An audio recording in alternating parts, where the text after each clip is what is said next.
Thank you, Mike. How's the mic? Thank you, Mike. Thank you to Delta College, and thank you to the Great Michigan Read Program for giving me this opportunity to share my book with the audiences all across the state. As the title of the book says, everything I learned in a Chinese restaurant. I grew up in a Chinese restaurant, but I like to think of this as not just any Chinese restaurant. I like to think of this as the Chinese restaurant in Detroit. And the way I sort of gauge that is I start off by asking people to guess how many egg rolls you think we sold in the 65 years that we own this business. And if you read the book, you can't guess. Okay. A million. Anybody else? How many? 1,000. 1,000? Okay. Is there an accounting department or a math here? Go for it. Oh, no? Okay. Oh, okay. Any more guesses? A what? Oh, no, not a billion. That'd be crazy. We actually sold over 10 million egg rolls, which is still a pretty good number, right? Because these are all handmade by my grandmother, my mom, and my aunties. And so it was a really great restaurant to grow up in, despite the fact that Detroit at that time was going through a lot of difficulties. We had the auto industry, which was struggling. We had crack cocaine, AIDS. I knew 5 people murdered by the time I was 18 years old. But despite that, I just felt like I had this really wonderful childhood because of the restaurant. It was like my safe space. And so for me, writing this book is a thank you to my parents, for making all the sacrifices for me and my siblings. But it's also, a love letter to my hometown of Detroit, because I think a lot of people still have negative opinions about the city, and I just wanted to show that Detroit was still capable of producing good things, like me. So I am going to just read a little bit from the beginning, and then we'll get into a longer conversation. Good. Okay, so the book is divided into 3 sections of 8 stories each. 8 stories in elementary, middle school, 8 in high school, and 8 in college. And I did it that way because to Chinese people, 888 is good luck, right? And I'm very superstitious, so I followed that format. But the prologue actually starts with my family's journey here to Michigan. And the reason I did that, well, there are 2 reasons for it. The first is that if you do read about the history of Chinese Americans or Asian Americans, it's usually centered in California, right, or maybe New York. You don't really think of Asians as being in this part of the country, but my family's been here since the 1800s, so I really wanted to honor that history. The second reason is that I don't think you can know a person's story unless you actually know the family's journey, because so much about the things that you think about, the things you aspire to, the things that you believe are really shaped by them and their values. And so I wanted to, highlight that in my family's journey. And so today I am just going to start off by reading the first page from the paragraph, and I'll talk a little bit about my family's journey just to get us kick-started here. Yep. Everything I learned in a Chinese restaurant. Welcome to Chung's. Is this for here to go? Armed with a smile and a red waiter's jacket with a perpetual plum sauce stain. That's how my dad greeted any new face who entered the lobby of our popular Chinese restaurant in Detroit. Interestingly, my great-great-grandpa, Gong Li, had faced the same question in the late 1800s as he stood cold and alone on a rickety dock in Guangzhou, China, trying to decide his future and that of his young impoverished family. For here to go. For here to go, as I got older, it was a question I asked myself. Starting in our restaurant's long and open back kitchen, where my family made some of our most popular items, including the tangiest barbecue pork and best-smelling almond cookies, my mom taught me my first lessons. Before diving into math, English, and geography, she began with a little American history, tales of elders and ancestors, our family as prologue. And so the prologue continues with my family's journey. It starts off with Gong Li Chin, who moved from Canton, China to Canton, Ohio, before realizing there weren't actually Chinese people there. And then moving up to Detroit. At that point, the auto industry was just starting. He tried to get a job in the factories. There was a lot of discrimination that those early Chinese faced, and so he wasn't able to. And so he took one of the few opportunities available to him, which was the hand laundry. And so he worked really, really hard, saved up his money, and eventually opened up his own laundromat on Charlotte Street in downtown Detroit. And why that fact is significant is because when the United States enacted this law called the Chinese Exclusion Act, I think you guys have probably heard about it recently in the news, right? It was the first time that the United States had ever banned a certain population from coming to the US, and that was directed at the Chinese. But there were actually 2 exceptions to that rule. The first was that if you were a student, And the second is if you owned your own business. And because my great-great-great-grandfather owned his own business, he was able then to bring over his son and then his grandson, and that's why my family does have this long history in this country. The prologue continues all the way to the 20s when they opened their first grocery store. In the 30s, they opened up their first restaurant. It takes us to 1940 when they finally opened up Chung's, which is the restaurant that I grew up in. And the prologue sort of finishes up in the 60s.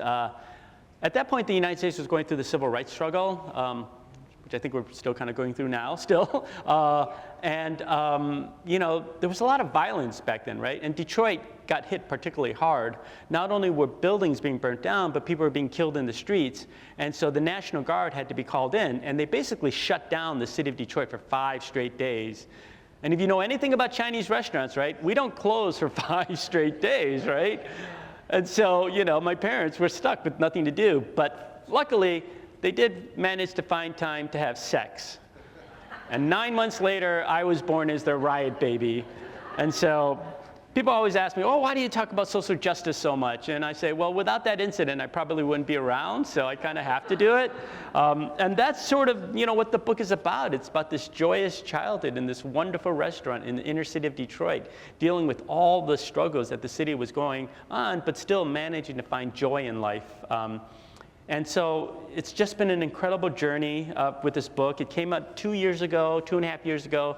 I literally have gone to I think about 350 places now in 9 countries. I'm about to hit Canada next week, where I'm doing another 7 cities, but I've gone everywhere from Oxford, where Mike is from, in the Oxford University in the UK, to the largest US military base in Asia. I've given talks to the Pistons, the Lions, you know, Ford Motor Company. It's just been this really, really incredible journey. So I'm happy to be here with you all here at Delta College today, and hopefully we'll have a nice, fun afternoon. So thank you.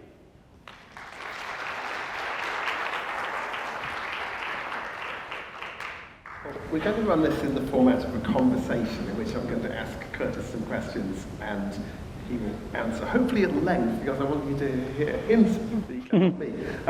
I consulted, as part of the Great Michigan Read, local book groups read and talk about the book, so I consulted the book group that we ran at Delta College for some questions I should ask Curtis.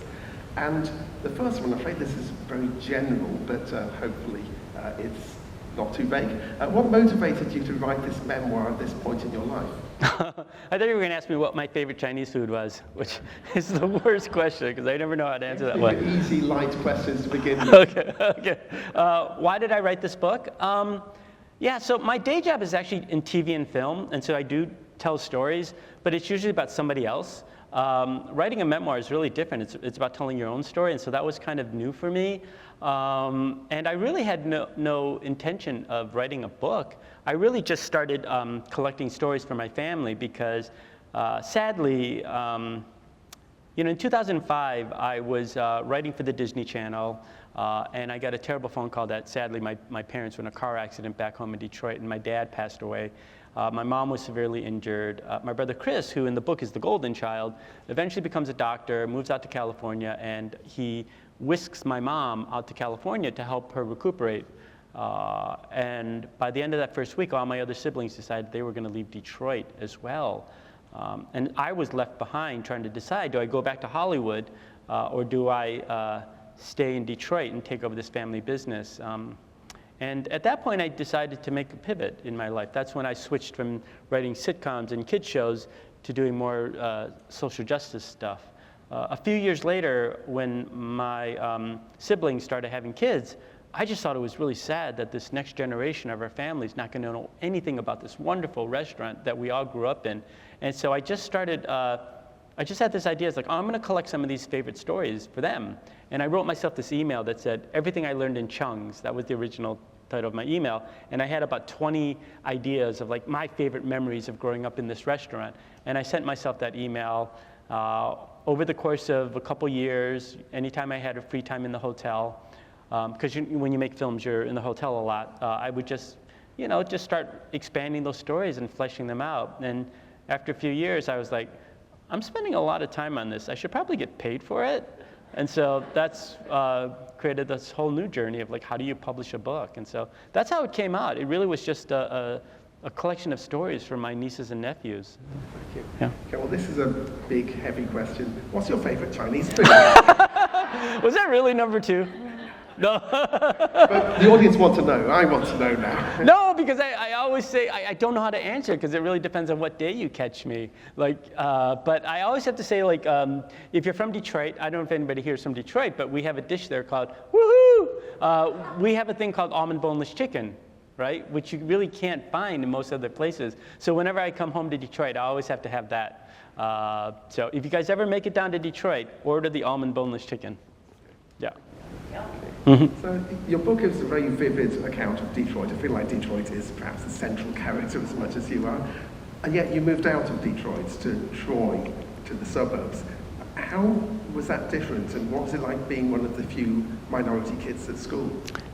Yeah, that was a challenge. So basically, we went from a majority black neighborhood to a majority white neighborhood. And I just sort of looked around and I said, oh, how am I going to fit in with all these people? And so I decided to become a Republican. That was my whole strategy of fitting in with all these white kids. And so I eventually became senior class president of the National Honor Society. I started the Young Republican Club, Students Against Smoking. Margaret Thatcher was my imaginary girlfriend. Like, I was a total right-winger back then. And so that was sort of that adjustment. But then I went to U of M, and I swung the other way. Yeah. Did you like Margaret Thatcher, or did you hate her? Margaret Thatcher was not popular in my house. I did grow up with a father whose first language was Welsh, but never actually learned the language. So how did you get on with Cantonese? Did you talk a little bit about speaking it? Did you really make an effort to speak it? Did you learn it by osmosis?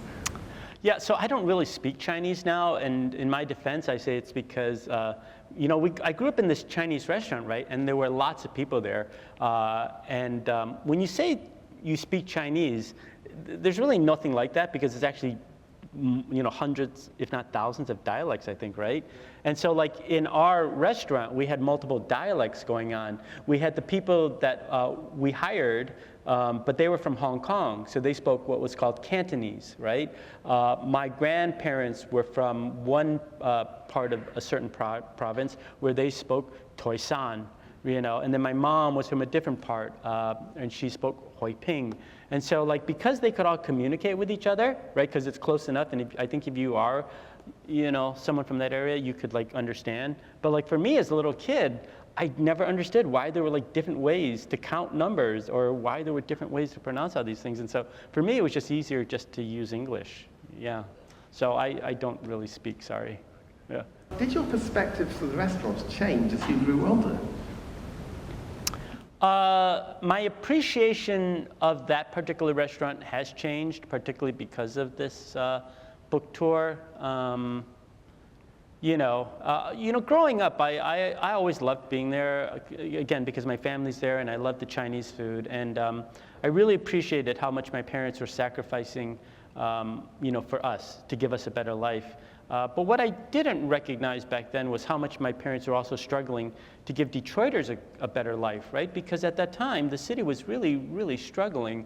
All the businesses were closing down, and I think my parents really just wanted to give people a nice meal, right? These families who'd been coming for many, many generations. And the story that I love sharing is, about a former customer of our restaurant.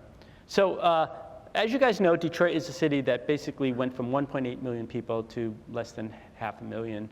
That meant a lot of Detroiters scattered around the country. And so as I've been traveling around, I've actually gotten to meet many of these former customers who come to my readings, and they tell me these wonderful things about my dad and my family, and how they went to prom there, or had a bachelor party there. All this really, really fun stories. But my favorite encounter happened in Cambridge, Massachusetts, where it was at a packed bookstore, and at the end of it, this 60-year-old white woman gets up, and she's like, has anybody here eaten at Chung's? And nobody had because we're in Massachusetts. But she said, I grew up in Detroit. Your family's restaurant was my family's favorite. And we went there every Sunday night. And we ordered the same 5 dishes. And she said those were her happiest memories of growing up in Detroit. But then she said that she told her mom that she was coming to this reading by one of the kids from the restaurant. And her mom, who has dementia now, started recounting all of our dishes in vivid details. And she said for the first time in years, she felt like she had her mom back. And so I guess for me, that just really reinforced this idea that the relationship that my parents had with our customers, right? And really wanting to be that, I guess the term now that people use is third space, right? They really want to be a third space for people to come and feel connected to the city. And so, yeah, my appreciation for Chinese restaurants has definitely gone up. And more importantly, for the people that run these Chinese restaurants, you know. And what became of John's? Did it still exist? Did you move? Sadly, when my dad passed away, I did sell it. And it went through a succession of owners, and then it finally closed down during COVID. So, yeah. Well, the next question is also related to the restaurant. Of the life lessons you learned in the restaurant, what's one lesson that surprised you the most? I don't know if there's any lesson that surprised me the most, because as you're a kid, you're just growing up and you're just absorbing these things. I will say that the lesson that I feel like I appreciate the most is something my dad taught me. When you're a little kid, oftentimes your parents will say, don't talk to strangers. My dad gave us the exact opposite advice. He said, go talk to strangers. And who he was talking about were the people sitting in the dining room, because my dad was a kid from Chinatown. He never left. He never went to college. He didn't know what opportunities existed outside of the 4 walls of that restaurant.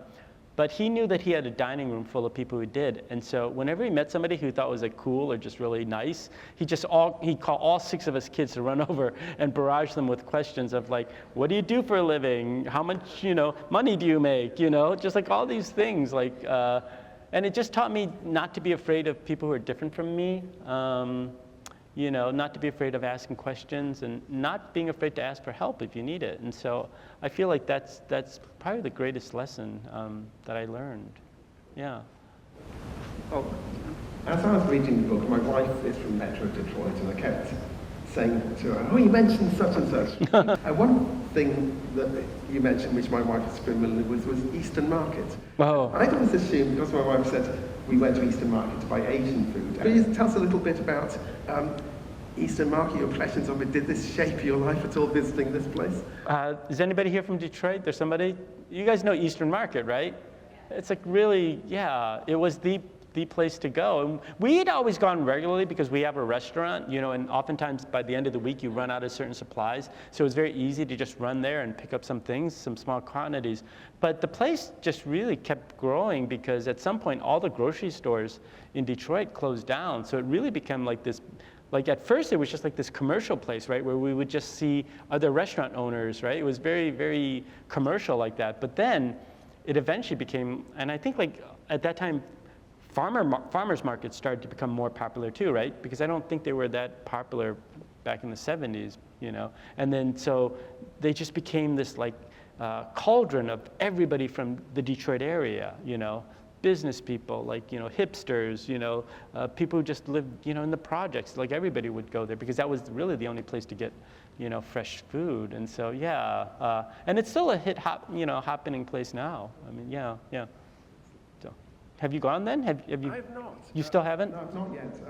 One of the committee members of the Humanities Learning Centre suggested in our last meeting we should organise a trip to Eastern Market. So if anyone's interested in a trip to Eastern Market and Detroit, we might visit the DIA as well while we're down there, let me know, because it sounds like a fun thing to do. If you plan it when I'm in Detroit at that time, I will go with you. I'll be your guide.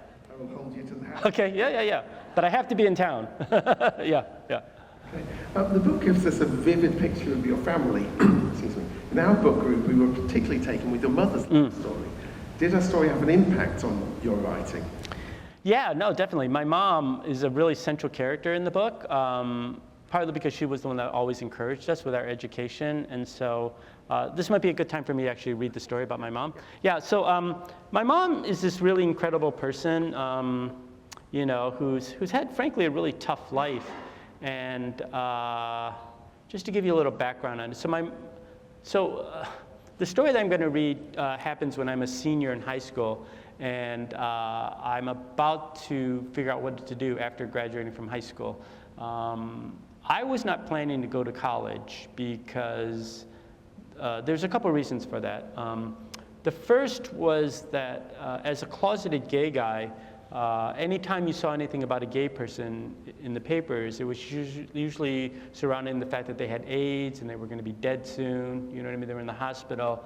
And then also, one of my favorite customers at our restaurant was this guy who'd come in at strange hours, always ate by himself, and he told us he was the ER doctor. Turned out that he was actually a famous psychiatrist who was coming to the area to hire the prostitutes.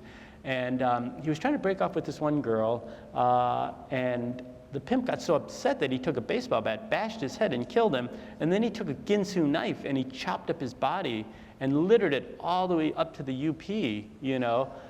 So between those two things, I did not think I had a very long life. I actually thought I'd be dead by the age of 30 because I think when you're surrounded by so much violence, right, when you see all these people, young people dying, you don't necessarily imagine that, you know, you're going to live, you know, much longer. And so I didn't understand the value of sitting in a classroom for 4 more years when I, you know, like I said, thought I'd be dead by the end of the decade.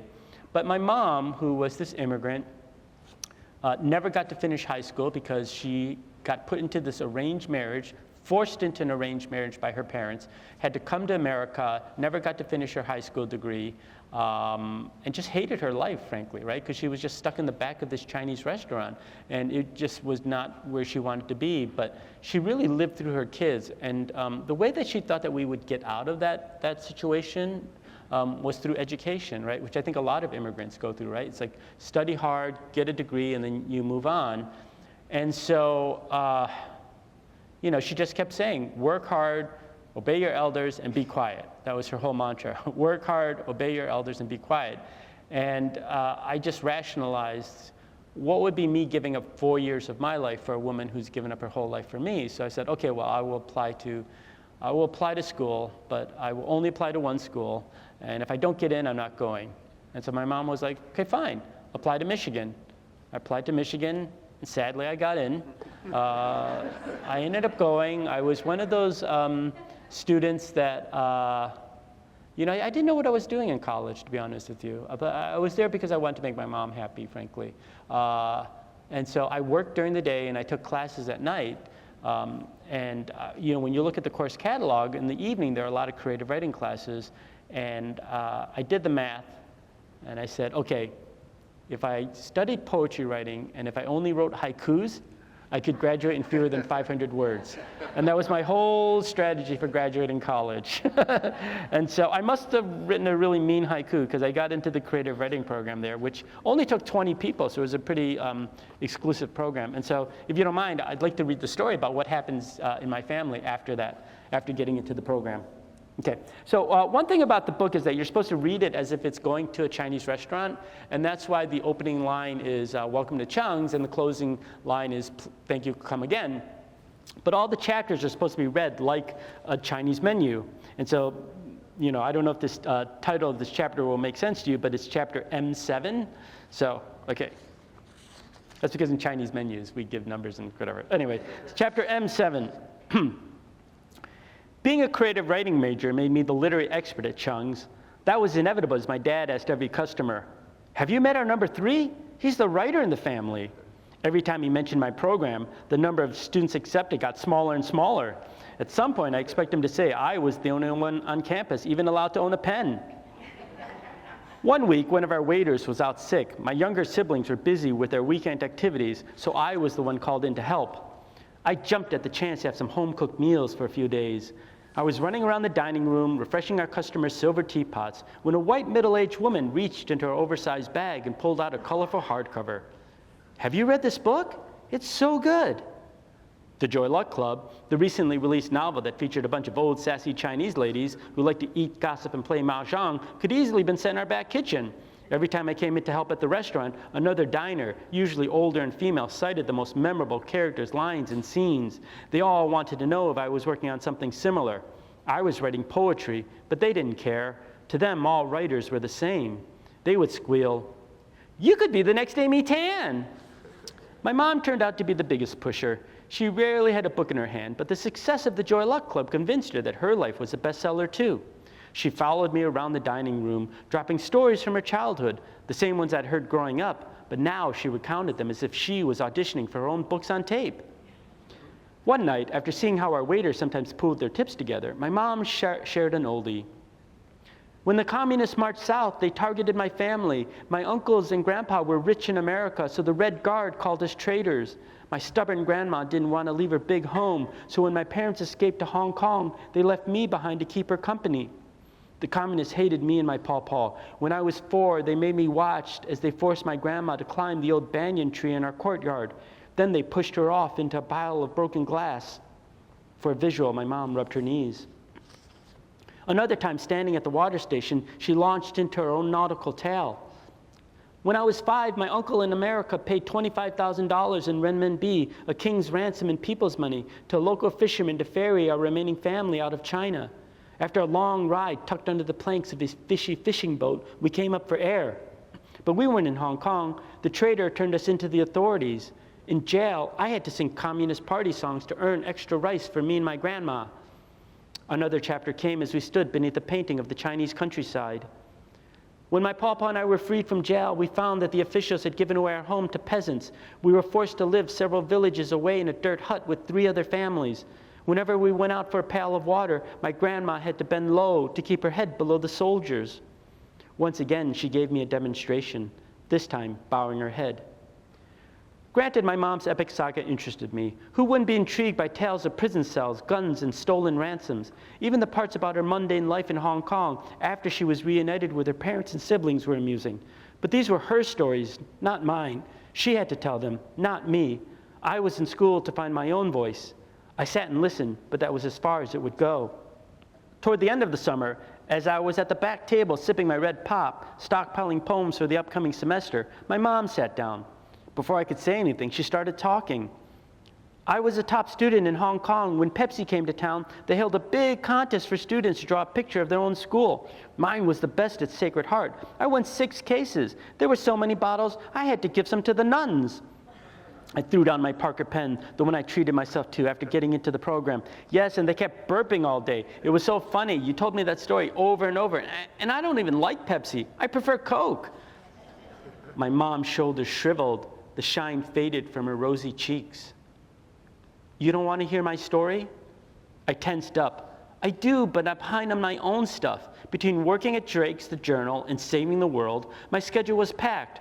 On top of that, my workshops in the fall were advanced. Still insecure about my place in the program, I put pressure on myself to create more interesting writing by staying up late and scribbling in my notebook every detail of my life. But no matter how hard I tried, working harder could not produce a better poem. My mom lifted herself off her seat. The glint in her eyes orphaned me. Her 42 years of life flashed before my eyes. She'd gone from Guangzhou to Hong Kong to Detroit and spent the past 2 decades raising her 6 children in a hostile foreign land. She tried to prove that her life had worth, that it hadn't gone unnoticed, and here I was, the ungrateful son, writing it off. Her lips quivered in a soft murmur. I hastily picked up my pen, backtracking. Go ahead, Mom. I'll write it down this time. My mom bowed her head as if I were one of the soldiers holding a gun to her temple, ordering her to sing. No, you go on. You do your own thing. I reached out my hand, but by then she had disappeared through the black swinging door, leaving only the rattling from the kitchen, the clanging woks and rumbling dishwasher. I sat there upset at myself for being so inconsiderate. Everything I had done in the past 3 years had been for her, but it seemed as though I had failed the final test. My education wasn't just to help me get a better life. It was for my whole family. We were a team. We were the 8 immortals. How could I let them down? I needed to make things right, but I knew that, like most disappointments in our house, apologies were never spoken. Only deeds would bring about reconciliation. For my mom.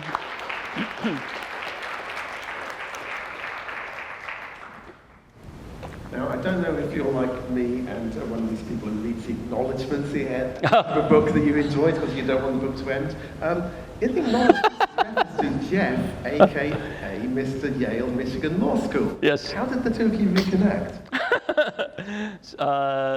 So in the book, if you've read it, I meet this guy at law school. He's in law school, I'm in undergrad. And we meet for like 2 minutes or 3 minutes, something like that. But if you actually are, like Mike, you read the credits, you realize that we do end up together again. I don't know if I should tell you how we re-met, because that's in the next book. Well, our book room will be delighted to hear there's a sequel, because we have so many unanswered questions Okay. at the end about what happens next. Yeah. Okay. This is my question now. What's a question you wish people would ask you about your book but don't? The question that people don't ask me is, what is my favorite line? So I will read it to you guys now. So thank you for asking that. That is the question. I gotta find it. It has to do with so every year my family would go to the cemetery to pay respect to our ancestors, right? And so for me, it's a line that comes out, because we would go there and we'd always talk about our family and the ancestors and the people that came and stuff like that. And so, my favorite line is really truncated, and it had to do with this idea of imagining, what they went through when they first came to this country and the discrimination they may have felt and the expectations that they had coming to this country. And my favorite line is, yes, my family succeeded because of America, but America also succeeded because of us. And it's just this idea, being from a family, including immigrants, is that very, very thankful for America and the opportunities given, but also feeling that we contributed to it. You know what I mean? And that it's that recognition. And I think that particularly in this day and age, where there seems to be a lot of immigrant bashing, it's just really sad to me, because I feel like immigrants bring so much to this country. Not just the food, but the ideas, the energy, and sometimes a pure belief in America that sometimes that we as Americans ourselves that are born here have lost. And so that was a line that I think about. It's we should embrace immigrants, because they love America just as much as we do, I think. So.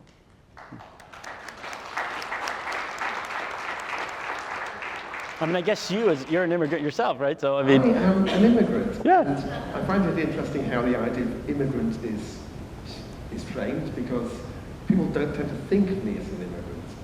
I'm the right kind of immigrant. I'm white, North European, speak English. But I'm also an immigrant.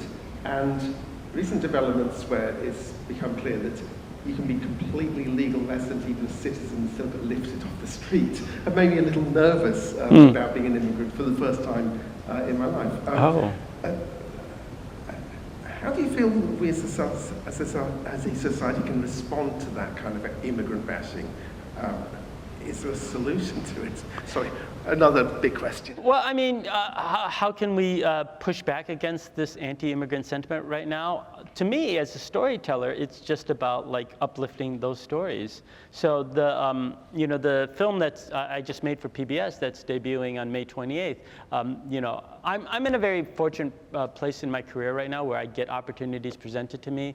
And so last year, PBS approached me and said, hey, because they'd aired my most recent film, they were like, we might have money for you if you want to make another film, right? Do you have an idea? And I said yes, but I didn't have an idea.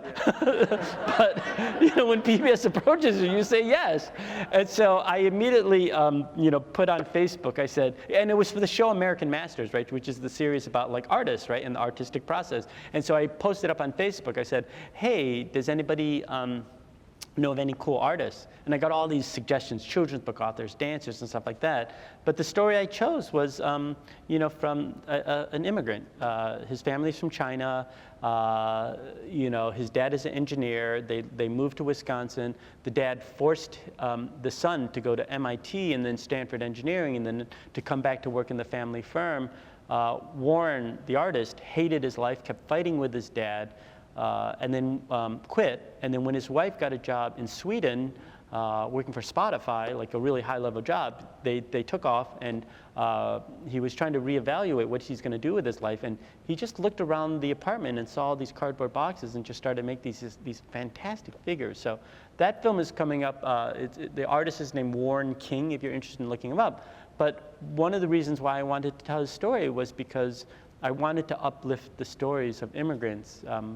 You know, and as a storyteller, I feel like that's all I can really do, is like to show people, look, immigrants are here, they love our country, they want to contribute to our country, and let's not forget that. And you know, I do think that we become a stronger country by their contributions. And so that's all I can do. I don't know, you know, outside of voting, outside of, I don't know. Well, how would you like us to help immigrants? Oh. How can we make our life better for you? This is what I get for asking these big questions that don't have an easy answer. I get it turned back on. I totally agree. Tell your stories, and Yeah. I feel an obligation to tell those stories, even though they're not mine. Yeah. To tell those stories about how America was created, was framed, was built, and Chinese workers literally built the railroads in the Western United States, and I think we often forget that. Mm. Yeah, I mean, we contribute in so many different ways. I mean, even in the farming industry, you know, a lot of those inventions, you know, techniques were brought over. Even here in Michigan, I mean, you know, in the early parts of the state, there were actually more Chinese people in the UP than in Detroit, because they were all the miners up there. Do you know what I mean? So there are all these unique factors in terms of how, you know, we have contributed and supported and happily contributed, right, to this country. And so I'm proud of that, and and that's the way I always thought of America. And that one of the beauty of the country is that we bring together all these different people with different values, different ideas, and so I'm always going to be a cheerleader for that. Yeah. Okay, but before we do that, we always take a selfie. Oh. Okay, so I don't know if you've gone to my Instagram. I've done about 300 of these now. So, Mike, you get the honor of standing behind me, okay? And I'm going to figure out what's the best angle to do this. Okay. You got to be in the picture, Mike. Okay.